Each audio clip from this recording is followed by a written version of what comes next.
Goeiedag beste kijkers en luisteraars van Cultuur TV.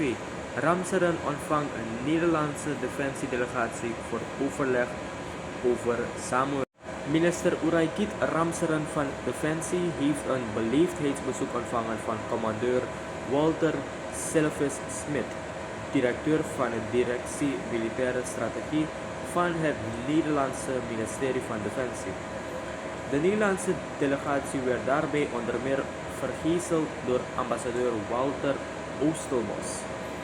Tijdens het onderhoud spraken de delegaties over de samenwerking tussen Suriname en Nederland op defensiegebied. Daarbij kwamen zowel de bestaande relaties tussen beide landen als mogelijkheden om de bilaterale samenwerking verder uit te breiden en te versterken aan bod. Volgens minister Ramseren hecht Suriname veel waarde